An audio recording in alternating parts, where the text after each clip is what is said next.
Beauty, history, clean air, and outdoor enthusiasts of all kinds. This is why the California State Parks Foundation came to be. In 1969, California's open space was fast disappearing. William Penn Mott Jr., former director of both California's Department of Parks and Recreation and the National Park Service, saw the writing on the wall. He knew state parks needed two things: funding and protection. The California State Parks Foundation was born. Today, 40 years later, CSPF is the only statewide organization dedicated to protecting, enhancing, and advocating for California's 278 state parks, the largest state park system in the United States. CSPF has raised more than $150 million to benefit state parks, and therefore Californians, in the last 4 decades. So what motivates the foundation? CSPF believes state parks belong to the people of California. These treasures have it all: natural beauty, rich culture and history, recreation and education. CSPF's efforts cover a lot of ground, like capital projects or long-term investments in state parks, such as Año Nuevo, Vikings Home, and Pigeon Point Light Station. The Competitive Grants Program helps fund projects supporting the mission of the state park system, like education and interpretation. There's also advocacy, focusing on adequate funding, sound policy, and organization of CSPF's annual Park Advocacy Day.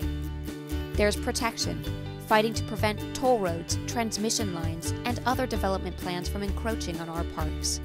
There's investment in California's youth, by supporting educational programs like Bay Youth for the Environment and the Summer Learning Program. And the restoration of vital native habitats at Rio de Los Angeles State Park and Candlestick. Last but not least, CSPF hosts the annual Earth Day restoration and cleanup programs across the state. But the last 2 years have been extremely tough for California's state parks, your state parks, creating new challenges for CSPF.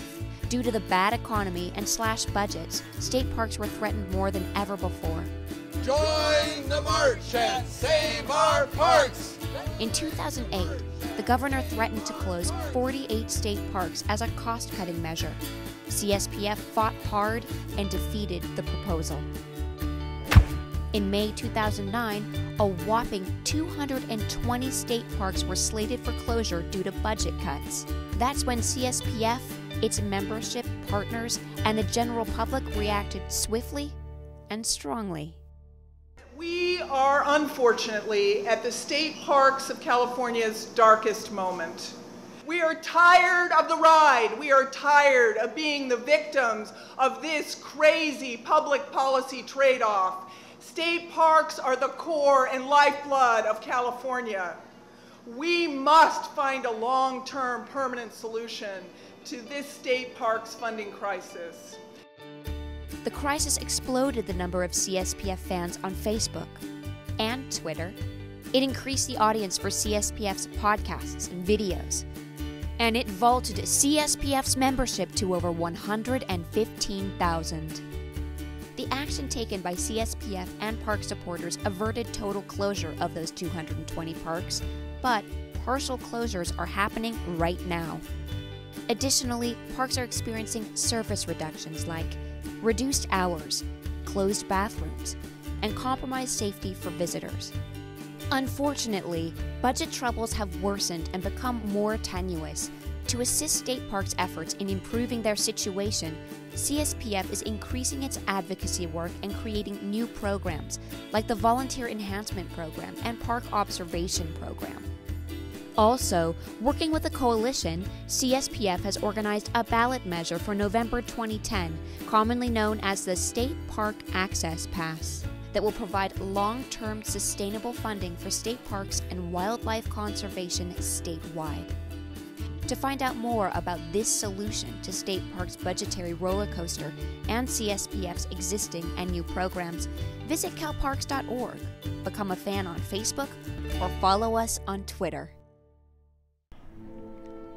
Join CSPF in keeping state parks open and safe for everyone.